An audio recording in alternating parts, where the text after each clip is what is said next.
तो गाइस, जैसा कि पिछले पार्ट में हमने अभी तक देखा कि CP9 लूफी और उसके क्रू को हराकर फ्रैंकी के सामने पहुंच चुकी है प्लूटोन के ब्लूप्रिंट्स को लेने के लिए। तुम्हें पता ही होगा हम तुम्हारे पास क्यों आए हैं। वो ब्लूप्रिंट्स तुम्हारे ही पास है ना।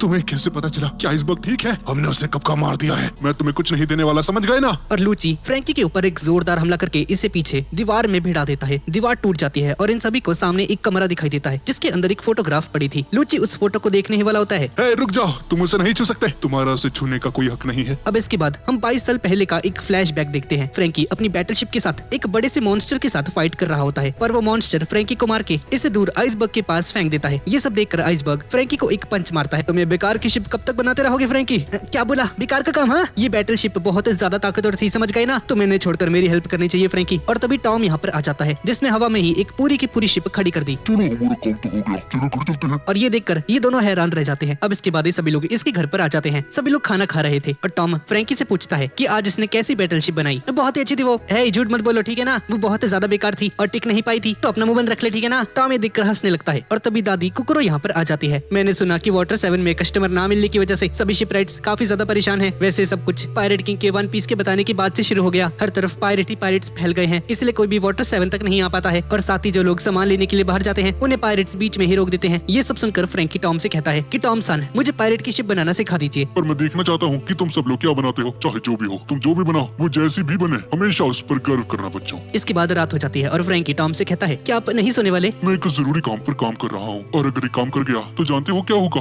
वाटर 7 फिर से जिंदा हो जाएगा। अब अगले दिन एक बहुत बड़ी सी शिप आ जाती है और ये गवर्नमेंट की शिप होती है जो कि वाटर 7 में आ चुकी है और नेवी वाले टॉम को पकड़ कर लेकर चले जाते हैं। ये देखकर फ्रैंकी और आइसबर्ग हैरान रह जाते हैं। हे, तुम उन्हें क्यों लेकर जा रहे हो? टॉम ये देखकर उन दोनों से कहता है कि मेरी चिंता मत करना, मुझे कुछ भी नहीं होने वाला। और इस सब के बाद नेवी वाले टॉम को एक जज के पास लेकर चले गए जहाँ पर वो टॉम से कहता है कि पायरेट किंग गोल्डी रॉजर की और जैक्सन बनाने के लिए इसे सजा सुनाई जा रही है, इसलिए इसे एनीज लॉबीज ले जाकर एग्जीक्यूट कर दिया जाएगा। ये सब सुनकर फ्रैंकी हैरान रह जाता है। पर क्यों? टॉम को मौत की सजा हो चुकी है। हाँ, अच्छा हुआ, उसके साथ यही होना चाहिए था क्योंकि उसने गोल्डी रॉजर की हेल्प की थी। और अंदर टॉम कहता है कि उसने बस अपना काम किया था। मैंने पायरेट किंग की शिप को बनाया था, पर इससे पहले कि आप मुझे कोई सजा सुना दे, मैं वाटर 7 के लिए कुछ करना चाहता था। एक सी ट्रेन बनाना चाहता था, एक ऐसी ट्रेन जो कि पानी के अंदर चलेगी। और अगर ये प्रोजेक्ट काम कर गया तो वाटर 7 फिर से जिंदा हो जाएगा सर। सभी लोग फिर से खुश हो जाएंगे। मुझे फर्क नहीं पड़ता कि सी ट्रेन बनने के बाद आप मेरे साथ क्या करते हैं, बस मुझे उसे पूरा करने दीजिए सर प्लीज। मैं वाटर 7 को बचाना चाहता हूँ। समय बताओ, तुम्हें इसमें कितना समय लगेगा?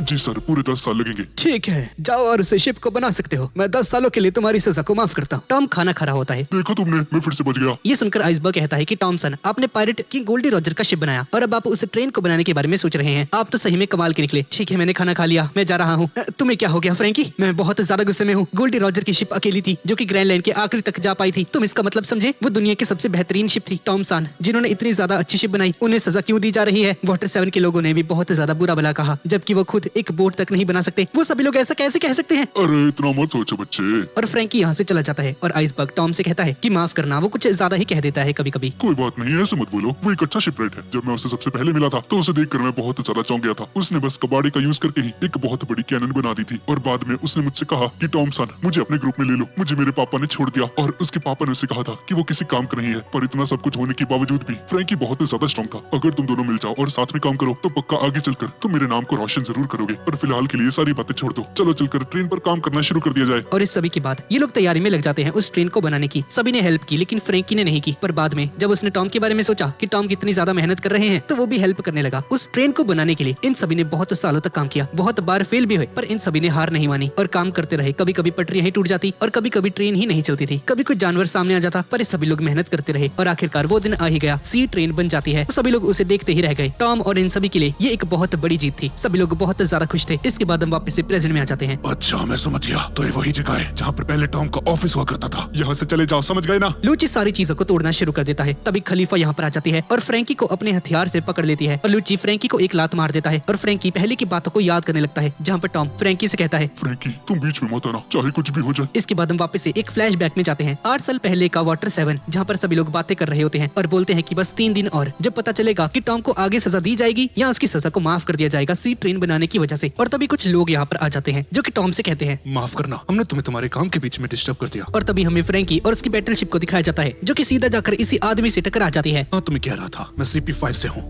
मुझे माफ कर देना। हे टॉमसन और आइसबर्ग, ये देखिए मैंने उस सी किंग को हरा ही दिया। अरे यार, ये बेकार की चीजें कब तक करते रहोगे फ्रैंकी? और पता है क्या, अब ये बहुत ज्यादा ताकतवर हो चुकी है तो इनका अच्छे से ख्याल रखो, क्योंकि अगर ये किसी गलत हाथों में चली गई ना तो बहुत ज्यादा नुकसान हो जाएगा। मुझे इग्नोर करने की तुम्हारी हिम्मत कैसे हुई? ये आदमी टॉम से कहता है कि उस ब्लूप्रिंट को हमें दे दो। ये सुनकर टॉम हंसने लग जाता है और कहता है क्या ब्लूप्रिंट? हाँ, मेरे पास ऐसा कुछ नहीं है। अगर तुमने उसे नहीं दिया तो मैं सभी को बता दूंगा कि तुमने ही पायरेट किंग की शिप बनाई थी। उन सबको पहले से पता है, डेक्कन बेवकूफ आदमी। तो तुम्हें सजा क्यों नहीं दी गई? और टॉम इसे बाहर फेंक देता है और कहता है जाओ खुद इसके बारे में पता करो। ये बंदा एक बार में जाता है। टॉम एक बहुत ही अच्छा आदमी है, उसने सी ट्रेन जो बना दी, शायद गवर्नमेंट उसकी सजा को माफ कर दे। क्या कहा तुमने? और हम पास्ट का एक सीन देखते हैं जहाँ पर आदमी वर्ल्ड गवर्नमेंट के कुछ लोगों से कहता है कि सभी के सभी पायरेट्स उस प्राचीन हथियारों के पीछे थे और इससे पहले कि वो उन्हें मिल जाए हमें उन्हें ढूंढकर पायरेट एरा को खत्म कर देना होगा। जिसे सुनकर एक आदमी बोलता है अगर ऐसा है तो जाओ और ब्लूप्रिंट ढूंढो उस प्लूटोन के। इसके बाद हम वापस प्रेजेंट में आ जाते हैं जहाँ पर आदमी अपने साथियों से कहता है हमें वो ब्लूप्रिंट किसी भी हालत में चाहिए है। और यहाँ पर टॉम वर्कर के घर में टॉम फ्रैंकी और आइसबर्ग को अपने पास बुलाकर कहता है कि मुझे तुम्हें कुछ देना था, जो कि थे प्लूटोन के ब्लूप्रिंट्स। ये देखकर ये दोनों हैरान रह जाते हैं। ये तो प्लूटोन के ब्लूप्रिंट्स हैं सर, ये तो बैटलशिप है, चलो इसे बनाया जाए। पागल हो गए हो क्या? ये कोई आम शिप नहीं है, ये एक प्राचीन हथियार था फ्रैंकी, और अगर ये किसी गलत हाथों में चला गया तो पूरी दुनिया तबाह हो जाएगी। टॉम ये सुनकर कहता है कि हाँ तुमने सही कहा, जब तक तुम इन्हें बचा सकते हो तब तक इन्हें बचा कर रखना, और अगर कभी भी इन्हें खतरा लगे तो इन्हें जला देना। इसके बाद हम गवर्नमेंट की एक शिप को देखते हैं जो कि वाटर 7 तक आ चुकी है। टॉम की सजा को आज माफ कर दिया जाएगा। और यहाँ पर एक नेवी ऑफिसर उस जज से जाकर कहता है कि क्या आपने उस ट्रेन को देखा जो कि टॉम वर्कर ने बनाई है? हाँ मैंने उसे देखा, वो काफी कमाल की थी। और तभी एक हमला हो जाता है जिसे देखकर सभी लोग चौंक जाते हैं और यहाँ से भागने लगे। ये हमला तो वहाँ से हुआ है। और तभी फ्रैंकी की बैटलशिप की एंट्री हो जाती है जो कि लगातार उस गवर्नमेंट की शिप पर हमला कर रही होती है। ये देखकर सभी लोग यहाँ से भागने लगते हैं। फ्रैंकी ये सब कुछ देखकर हैरान रह जाता है और कहता है पर ये सब करा किसने? सर एक बहुत बड़ी गड़बड़ हो चुकी है। बॉस हमने हमला कर दिया है, अब आगे क्या करा जाए? बहुत बढ़िया, अब जैसे मैंने तुम्हें कहा था वैसे ही फंसा दो। अब तो तुम्हें वो ब्लूप्रिंट्स मुझे देने ही पड़ेंगे टॉम वर्कर। यहाँ पर टॉम और आइसबर्ग उन फ्रैंकी वाली शिप्स को रोकने के लिए आगे बढ़ जाते हैं। वो लोग आ गए, जल्दी यहाँ से निकल जाओ। और सभी लोग पानी के अंदर कूद गए जो कि इस शिप को पहले ऑपरेट कर रहे थे। और जब तक टॉम और आइसबर्ग यहाँ पर आए सभी लोग यहाँ से भाग चुके थे। और तभी 2 और शिप्स यहाँ पर आती है पीछे से और इन पर हमला कर देती है और वो सारी की सारी बैटल शिप्स को जला दिया। फ्रैंकी ये सब कुछ देख रहा होता है और बोलता है कि आखिर ये सब कुछ कर कौन रहा है भाई? टॉम और आइसबर्ग नीचे लेटे होते हैं जमीन पर, बहुत ही ज्यादा घायल। और तभी आइसबर्ग फ्रैंकी को एक जोरदार मुक्का मार देता है। मैंने तुमसे पहले ही कहा था ना इन्हें सही से रखना। उस दिन जो एजेंट आया था सरकार का उसने ये सब किया, वो भी तुम्हारी शिप को लेकर। इसका मतलब है कि टॉमसन को मेरी वजह से चोट लगी और अब गवर्नमेंट को ऐसा लगेगा कि ये सब कुछ इन्होंने ही किया है। ये सब कुछ उस एजेंट ने इसीलिए किया ताकि वो उन ब्लूप्रिंट्स को ले सके जिन्हें टॉम ने देने से मना कर दिया था। अगर इस सब के बाद टॉम को कुछ भी हुआ तो देख लेना फ्रैंकी, मैं तुम्हें कभी भी माफ नहीं करूंगा। आइसबर्ग ऐसे मत कहो बच्चे, ये सब जो भी हुआ इसमें इसकी कोई गलती नहीं थी। मुझे माफ कर देना टॉमसन, ये सब मेरी ही वजह से हुआ क्योंकि मैंने ही उन शिप को बनाया था सर। और तभी सभी लोग यहाँ पर आ जाते हैं और साथ ही वो CP5 वाला आदमी भी। तुम सबने अब अपराध किया है, तुम्हें सजा दी जाएगी। इन सभी को जज के सामने पेश किया जाता है। मैंने इन तीनों को रोका है। तुम्हारा शुक्रिया। तो प्लीज आप इन्हें हमें दे दीजिए, हमें इनकी तलाशी करनी थी। जैसा कि मैंने सोचा था मैं उन ब्लूप्रिंट्स को लेकर ही रहूंगा। पहली बात क्योंकि टॉम ने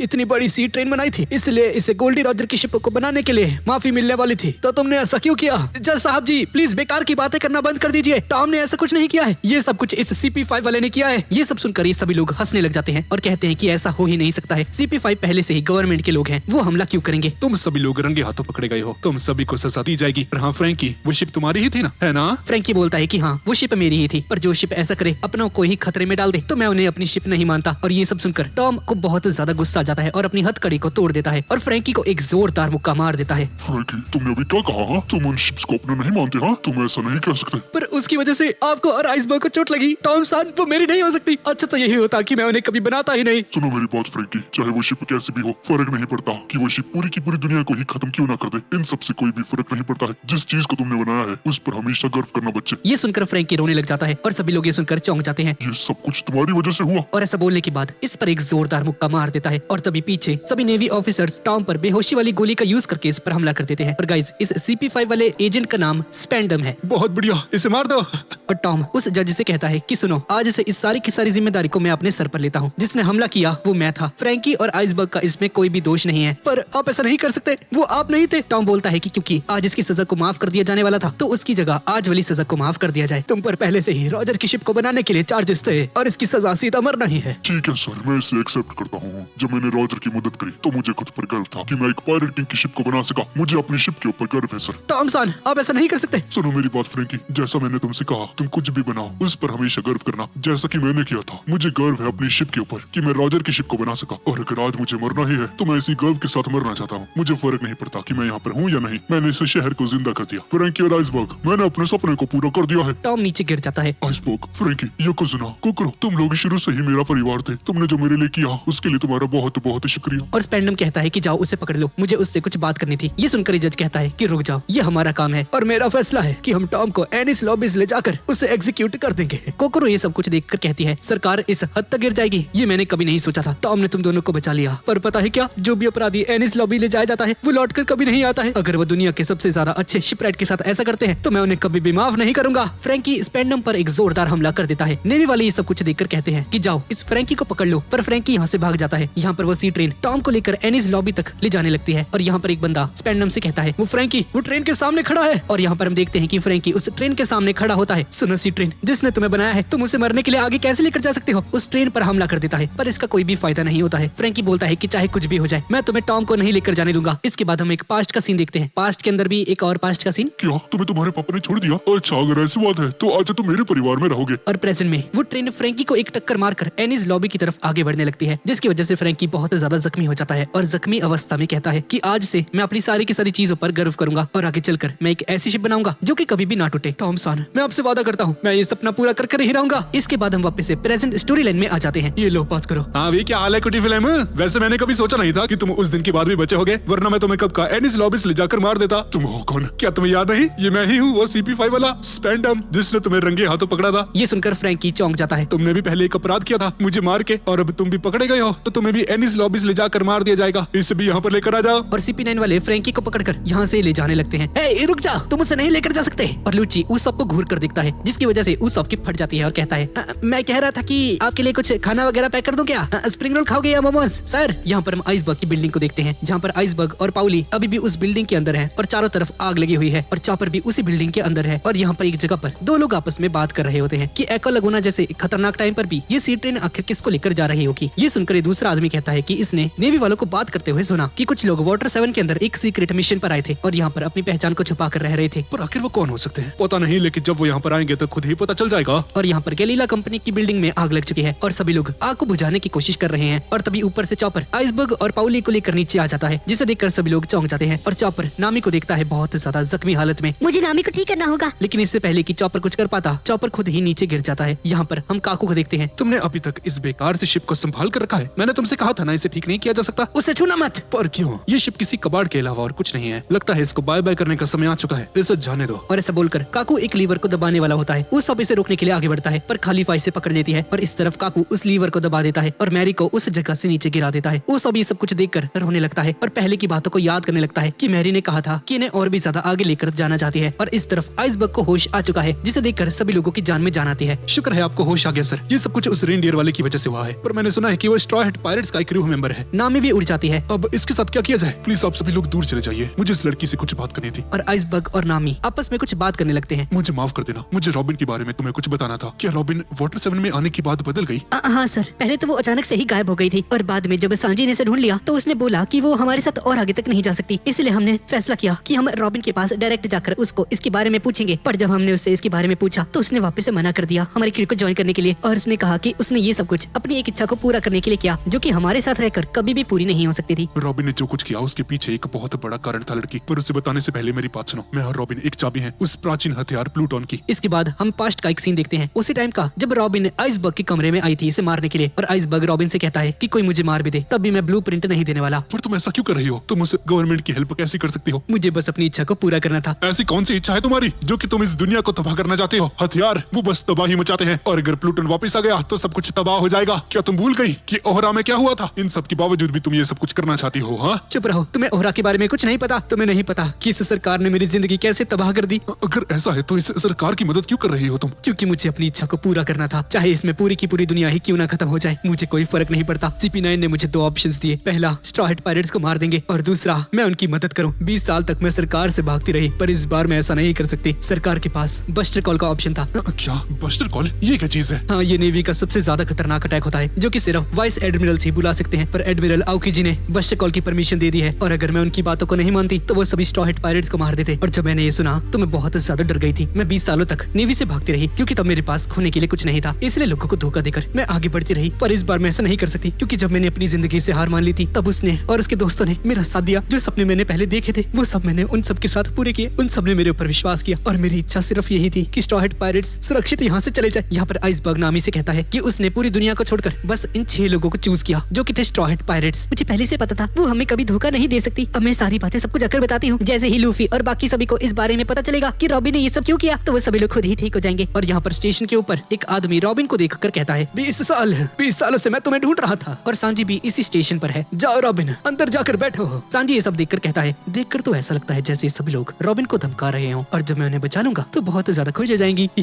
इसके बाद हम दोनों हमेशा साथ रहेंगे। रॉबिन सुनिए, मैं बहुत ही जल्द आपके पास आ रहा हूँ। यहाँ पर CP9 वाले भी आ जाते हैं जो कि उसॉप और फ्रैंकी को लेकर आ रहे हैं। जल्दी करो, ट्रेन को चालू करो, हम सभी लोग एनिस लॉबी जा रहे हैं। पर आखिर था कौन? यहाँ पर हम चॉपर को देखते हैं जो कि नामी की सारी बातें सुनकर बहुत ज्यादा खुश हो जाता है। अरे वाह, इसका मतलब रॉबिन हमें पसंद करती है। हाँ चॉपर, उसने ये सब कुछ हमारे लिए ही किया है, इसलिए हमें बाकी सभी को ढूंढना होगा और उसे भी बचाना होगा। चलो उसे ढूंढा जाए नामी। आइसबर्ग ये देखकर कहता है कि चाहे ये लोग कुछ भी करें पर बहुत जल्दी करना होगा क्योंकि सी ट्रेन 11 बजे चली जाएगी और आगे कुछ दिनों के लिए बंद रहेगी। अगर इन्होंने इस ट्रेन को मिस कर दिया तो ये सभी लोग यहीं पर फंस कर रह जाएंगे। 1 मिनट, हमारे पास सिर्फ 30 मिनट है। चॉपर मेरी बात को ध्यान से सुनो, मैं स्टेशन पर जा रही हूँ, तब तक तुम लूफी और बाकी सभी को ढूंढ लेना और उन सभी को भी वहाँ पर ले आना, समझ गए? और पाउली ये सब कुछ सुनकर कहता है, ए, तुम सभी लोग सुनो, इस लड़की की मदद करो।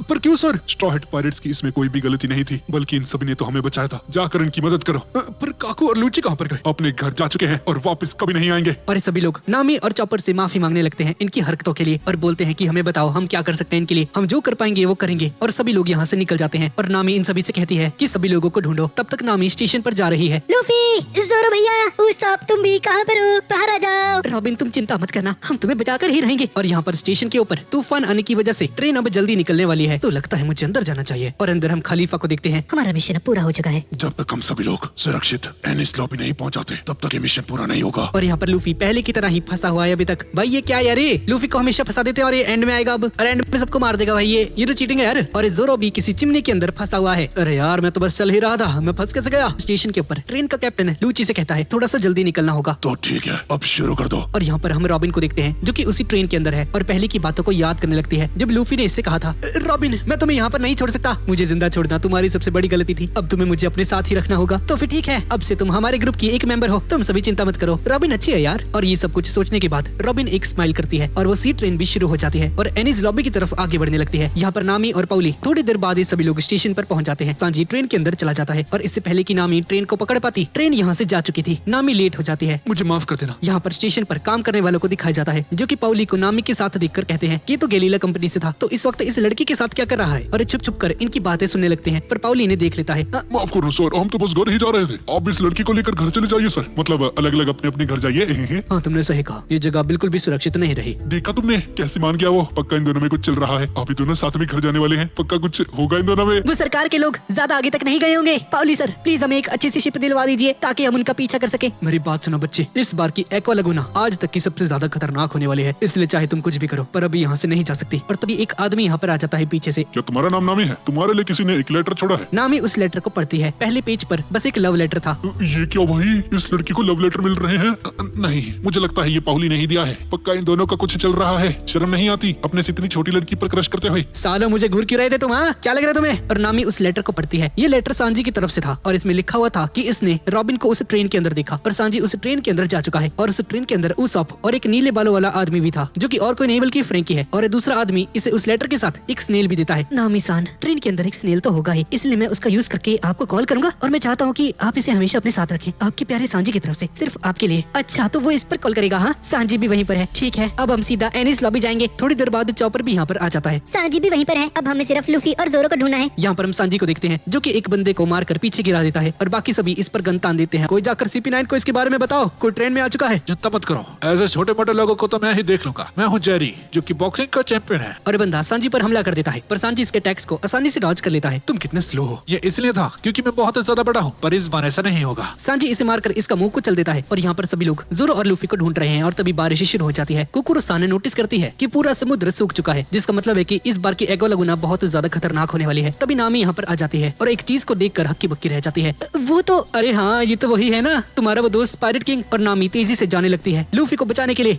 नामी-सान अब वहाँ पर नहीं जा सकती, एक्वा लगुना आने वाली है, वो आपको निकल जाएगी। कुकुरो भी नामी को रोकने की कोशिश करती है पर नामी किसी की बात नहीं सुनती और तेजी से लूफी की तरफ आगे बढ़ने लगती है। सभी लोग नामी को देख रहे होते हैं। नामी एक बिल्डिंग से दूसरी बिल्डिंग पर छलांगे लगाती हुई जा रही होती है और चॉपर चॉपर की नजर सामने की तरफ जाती है ये चीज क्या है? क्या ये कोई जानवर है? अरे नहीं, ये तो जोरो भैया है। और चॉपर भी जोरो के पास जाने लगता है। भागते भागते नामी नीचे गिर जाती है और एक्वा लगूना आ जाती है। चॉपर जोरो के पास पहुंच जाता है। यहाँ पर नामी लूफी को फंसा हुआ देखकर पहले की बातों को याद करने लगती है। लूफी, इस टाइम पर वहाँ पर क्या कर रहे हो तुम? हाँ, ओ नामी, तुम यहाँ पर आ गई? हाँ, वो उस कबूतर वाले बंदे ने मुझे हवा में फेंक दिया था और मैं सीधा यहाँ पर आकर गिर गया। यार, ये समय मजाक करने का नहीं है लूफी। हम सभी वाटर 7 में घूम रहे थे, वो लोग रॉबिन को हमसे दूर ले गए और पता है क्या, रॉबिन ने हमें बचाने के लिए खुद को कुर्बान कर दिया लूफी। उसकी इच्छा कुछ और नहीं बल्कि ये थी कि हम सभी लोग यहाँ से सुरक्षित चले जाएं, जबकि उसे पता था कि वो लोग उसे मार देंगे लूफी, पर उसने फिर भी उनके साथ जाने का फैसला किया। लूफी ये सब कुछ सुनकर बहुत ज्यादा गुस्सा हो जाता है। नामी, तुम चिंता मत करो, रॉबिन को कुछ नहीं होगा। एक्वा लगूना आ चुकी है और यहाँ पर लूफी अचानक से उन दोनों बिल्डिंग्स को अलग कर देता है और खुद को आजाद कर लेता है और जोरो भी उस चिमनी को ही काट देता है। लूफी नामी को पकड़ लेता है। चला नामी। और चॉपर रंबल बॉल खाकर जोरो को पकड़ लेता है और एक्वा लगूना के आने से पहले ही ये दोनों एक सुरक्षित जगह पर आ जाते हैं। पर तभी एक्वा लगूना की एक और लहर यहाँ पर आ जाती है, पर पाउली उन सभी को पकड़ लेता है और अपनी रस्सी की हेल्प से इन सभी को बाहर निकाल लेता है। पाउली इन सभी की जान बचा लेता है। शुक्रिया सर, हमें बचाने के लिए। जोरो, तुम कहाँ पर थे भाई? ना, मैं कहीं फंसा नहीं था, बस भटक गया था। अरे ये तो घर के ऊपर एक चिमनी में फंसा हुआ था, किसी सेंटा क्लॉज की तरह। और जोरो इसका गला पकड़ लेता है। साले, रेनडियर से ज्यादा नहीं बोलता तू? हाँ, क्या घर के ऊपर? अरे जोरो, तू तो पागल है, पागल। सालो, तुम दोनों ही पागल हो। ऐसी जगह पर तुम दोनों फंस कैसे गए? यार, ये सारी बातें छोड़ो, मुझे तुम सभी को कुछ बताना था। यहाँ पर हम स्पेंडम को देखते हैं। भला हो उस आउकी जी का जिसने हमें बस्ट कॉल यूज करने की इजाजत दे दी। अब अगर कोई भी हमारे उस प्लूटन वाले मिशन के बीच में आएगा तो वो नहीं बचेगा, पर मुझे लग रहा है कि इसकी जरूरत नहीं होगी क्योंकि वो दोनों प्लूटन की चाबियां खुद हमारे पास चल कर आ रहे हैं। और यहाँ पर नामी इन सभी को बता देती है कि रॉबिन ने ये सब कुछ क्यों किया। हम सभी लोग एनीज लॉबी जाएंगे सीधा और सभी लोग ये सुनकर तैयार हो जाते हैं। हम रॉबिन को बचाकर ही रहेंगे। लूफी पाउली से कहता है, सर प्लीज हमें एक शिप दे दीजिए या कोई ट्रेन है तो वो भी बता सकते हो। ये सुनकर पाउली कहता है कि पूरी दुनिया में बस एक ही सी ट्रेन है जो कि टॉम की थी, उससे टॉम की टीम ने बनाया और वही था दुनिया का सबसे बेहतरीन शिप राइट। अगर ट्रेन नहीं है तो शिप ही दे दो यार। पागल मत बनो बच्चे, कोई भी शिप तुम्हें आगे तक नहीं लेकर जा सकती। इस साल की एक्वा लगूना पहले से बहुत ज्यादा बड़ी थी, तो अब तो कोई भी चांस नहीं कि तुम एनीज लॉबी जा सकोगे। इसलिए सुबह तक का इंतजार करो। एक बार तूफान चला जाएगा तो मैं तुम्हें खुद ही अपनी शिप को दे दूंगा। और हाँ, तुम सब लोग भी यहाँ से किसी ऊपर के इलाके में चले जाओ, इस जगह पर हम ज्यादा देर तक नहीं टिक पाएंगे। नामी ये सुनकर कहती है कि अगर इन लोगों ने सुबह तक का इंतजार कर लिया और यहीं पर रुक गए तो क्या रॉबिन ठीक रहेगी, वो भी एनीज लॉबी में? एनीज लॉबी वर्ल्ड गवर्नमेंट के ऑफिस में से एक है और पता है ये वही जगह है जिसे गेट ऑफ जस्टिस कहा जाता है। क्या गेट ऑफ जस्टिस? हाँ, वो एक जस्टिस का आइलैंड है एनीज लॉबी। वहाँ सिर्फ तुम कोर्ट के ऑर्डर्स से ही जा सकते हो और एनीज लॉबी में जाने का सीधा मतलब यही है कि तुमने कोई अपराध किया है, तुम एक अपराधी हो और वहाँ पर जो भी जाता है वो कभी भी वापस नहीं आता है। एनीज लॉबी में डिसाइड किया जाता है कि ये लोग दो में से कौन सी जगह पर जाएंगे। या तो ये जाएंगे नेवी के हेडक्वार्टर में जो कि नेवी का बेस है, या फिर उस अपराधी को दूसरी जगह पर लेकर जाया जाएगा जहाँ पर सबसे ज्यादा खतरनाक कैदियों को कैद में रखा जाता है, the great prison ample town. Annie's lobby में जाना, इसका यही मतलब है कि वो रॉबिन कभी भी वापस नहीं आएगी और ऊपर से उसके सर पर बहुत बड़ी बाउंटी भी थी और अगर हमने यहाँ पर समय बर्बाद कर दिया तो वो सभी लोग उसे गेट ऑफ जस्टिस तक लेकर चले जाएंगे, इसलिए हम लोग सुबह तक का इंतजार नहीं कर सकते। पाउल ये सुनकर कहता है कि हाँ, नामी सही कह रही है, पर ये सभी लोग पायरेट्स हैं और एनीज लॉबी में जाना तो इसका सीधा मतलब है कि ये लोग वर्ल्ड गवर्नमेंट से पंगे ले रहे हैं। तो क्या ये लोग सच में वर्ल्ड गवर्नमेंट से फाइट करना चाहते हैं? लूफी ये सुनकर कहता है कि अगर ये लोग इन्हें शिप नहीं देंगे तो ये शिप को चुरा लेंगे, चाहे कुछ भी हो जाए। आज रात को ये लोग एनीज लॉबी जाकर ही रहेंगे। हम अभी इसी वक्त सेल करने वाले हैं, हमारी दोस्त हमारा इंतजार कर रही है। तभी कोकोरो-सान यहाँ पर आ जाती है और लूफी से कहती है कि पाउले ने बिल्कुल सही कहा, ये लोग एनीज लॉबी नहीं जा सकते और अगर ये लोग सच में वर्ल्ड गवर्नमेंट के पास जाना चाहते हैं तो इन्हें टॉम की सी ट्रेन की जरूरत पड़ेगी और अगर ये लोग सच में मरने के लिए तैयार हैं तो मेरे पीछे आओ, मैं तुम्हें एनीज लॉबी तक लेकर जाऊंगी, वो भी सी ट्रेन से। इस तरफ हम सांजी को देखते हैं जो कि ट्रेन के आगे वाले हिस्से में चला जाता है। ये देखकर एक बंदा चिल्लाकर कहता है, देख क्या रहे हो, जाकर इसे पकड़ चोमू से। लेकिन इससे पहले कि लोग कुछ कर पाते सांजी इन सभी को मार देता है। पीछे से दो लोग इसे देखकर कहते हैं, तुम तो गए। लेकिन इससे पहले कि लोग कुछ और बोल पाते सांजी इन दोनों को भी मार देता है और देखता है कि उसॉप और फ्रैंकी यहीं पर हैं। उसॉप की नजर फ्रैंकी पर जाती है।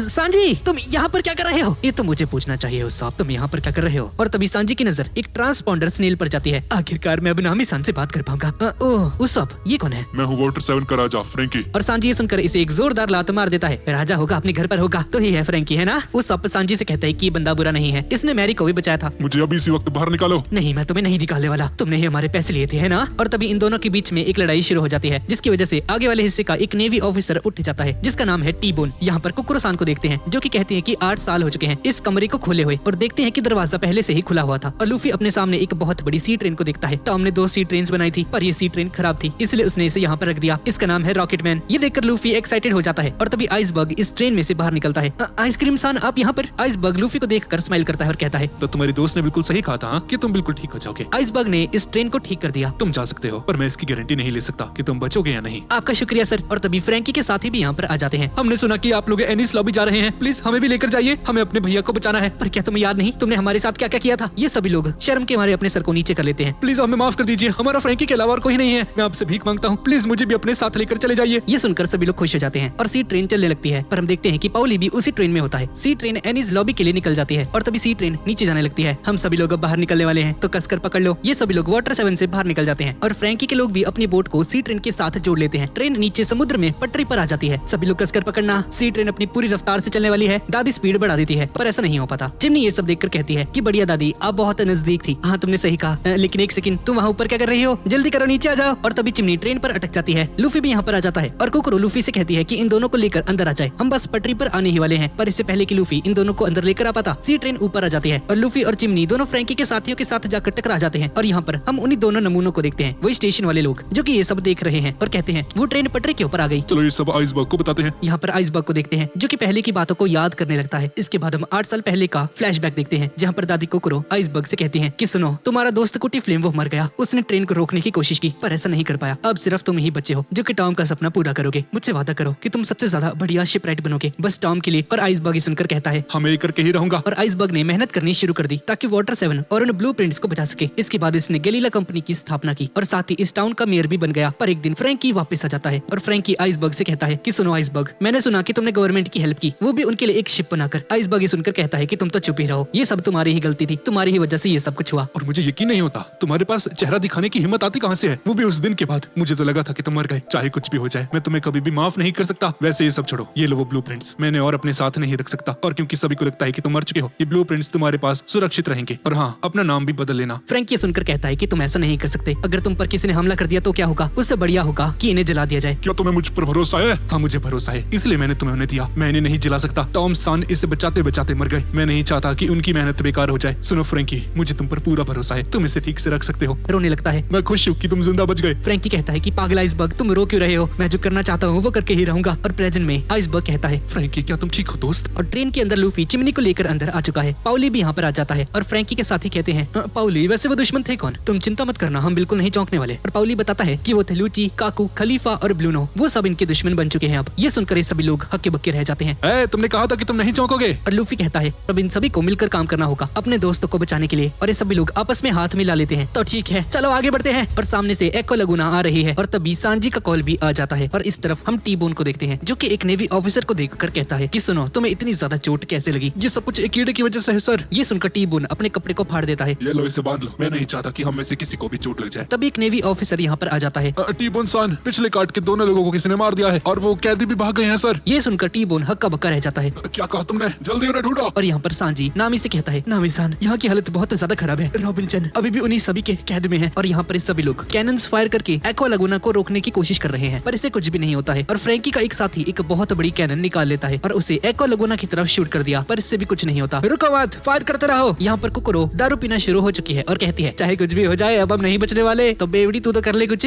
तो क्या हम सभी लोग मरने वाले हैं? चिमनी भी ये सब कुछ सुनकर हैरान रह जाती है कि भाई ये बुढ़िया सठी आ गई है। अरे हम भी मरने वाले हैं दादी, क्या कर रही हो? और यहाँ पर नामी सांजी को बता देती है कि रॉबिन ने ये सब कुछ क्यों किया, लेकिन पीछे से चॉपर और चिमनी शोर मचा रहे होते हैं। सालो चले जाओ यहाँ से, शोर मत बजाओ। सांजी मैं तुम्हें सब कुछ बताती हूँ। और यहाँ पर जोरो लूफी से कहता है लूफी वो आ गई। हाँ जोरो चलो चलते हैं। और ये दोनों ऊपर चले जाते हैं। पाउली ये देखकर घबरा जाता है। हे तुम दोनों क्या करने वाले हो? खुद पता चल जाएगा तुम्हें। और ऐसा बोलने के बाद ये दोनों ट्रेन के सबसे आगे चले जाते हैं। तो क्या तुम उसे डबल करने वाले हो जोरो? हाँ मैं उसे डबल करने वाला हूँ। ठीक है मैं तैयार हूँ। और ऐसा बोलने के बाद जोरो और लूफी तैयार हो जाते हैं। और जोरो ने 300 फोटोफोनिक्स का यूज करके एक्वा लगुना के ऊपर हमला कर दिया। और साथ में हमला करने की वजह से एक्वा लगुना के बीच में एक बहुत बड़ा छेद हो जाता है। और जोरो और लूफी के इस कमाल के अटैक की वजह से ये दोनों उस होल से होते हुए एक्वा लगुना को पार कर जाते हैं, जिसे देखकर सभी लोग चौंक जाते हैं। इन दोनों ने तो कमाल कर दिया, क्या बात है। तभी लूफी अंदर आ जाता है। देखा हमने वो कर दिखाया। नामी लूफी को अपने पास बुलाती है और लूफी सांजी से बात करता है। सांजी क्या तुम्हें रॉबिन मिली? नहीं लूफी, वो अभी भी उन्हीं के पास है क्योंकि अब नामी ने मुझे सब कुछ बता दिया है तो मैं और नहीं रुक सकता। हाँ सांजी जाओ और उन सभी की बैंड बजा दो। पर वो अभी अकेला है लूफी, अच्छा होगा हमारे आने का इंतजार करे। जोरो अगर तुम वहाँ पर होते तो क्या ये सब कुछ सुनने के बाद कि रॉबिन ने सब कुछ हमारे लिए किया तो क्या तुम बैठ के वहाँ पर हमारा इंतजार करते? सुनो जोरो मेरी चिंता मत करो, मैं रॉबिन को वैसे भी बचाने वाला था क्योंकि वो मेरी सोनिए है। अब तो मैं लूफी की बात भी नहीं सुनने वाला। और ऐसा बोलने के बाद उस ट्रांसपोंडर सनील को तोड़ देता है सांजी। और तभी उस सांजी से कहता है अच्छा तो उसने ये सब कुछ हमें बचाने के लिए किया है। हाँ तुमने सही कहा उस। फ्रैंकी ये सब कुछ सुनकर पीछे से रोना शुरू कर देता है। अरे यार रॉबिन तो बहुत ज्यादा अच्छी है और तुम सभी लोग उसे बुरा मानते रहे। ठीक है सुनो सांजी, मैं भी तुम्हारी दोस्त को बचाने में तुम्हारी हेल्प करने वाला हूँ। और हाँ ओ तू लंबी नाक वाले, तेरी इतनी अच्छी दोस्त है तो तूने इस ग्रुप को छोड़ा ही क्यों? हाँ वो सब बोलता है मैं ग्रुप में नहीं हूँ तो मैं मदद क्यों करूंगा, मैं अपनी जान खतरे में क्यों डालूं? मुझे फर्क नहीं पड़ता कि उसने ये सब कुछ मुझे बचाने के लिए किया, पर मैं तुम्हारा दोस्त नहीं रहा इसलिए मैं यहाँ से जा रहा हूँ। अबे लंबी नाक, उसने ये सब कुछ तुम्हारे लिए किया तो तुम्हें शर्म नहीं आती? फ्रैंकी उसे जाने दो। अभी एक नेवी ऑफिसर यहाँ पर आ जाता है। ये सब तो यहाँ पर है। अरे सर जी। पर तभी पीछे से इसे कोई मारकर नीचे गिरा देता है। ये कौन था? और तभी एक हीरो यहाँ पर आ जाता है जो कि कहता है, मैंने तुम्हारी सारी बातों को सुन लिया और मैं तुम्हारे उस दोस्त को बचाने में तुम्हारी मदद करना चाहता हूँ, इसलिए मैं भी तुम्हारे साथ चलूंगा। मेरा नाम है सोक किंग। तो गाइज क्या लगता है आपको, क्या लूफी रॉबिन को बचा पाएगा और क्या लूफी और उसप वापस से दोस्त बन पाएंगे? आपको क्या लगता है नीचे कमेंट्स में मुझे जरूर बताना। और गाइज अगर आपको वीडियो अच्छी लगी तो प्लीज इसे लाइक जरूर करके जाना और कमेंट भी जरूर कर देना। और इस वीडियो का लाइक टारगेट रखते हैं 17 के लाइक्स और इसका अगला पार्ट 1-2 दिन में आ जाएगा। तो ठीक है गाइज, और मिलते हैं अगली वीडियो में।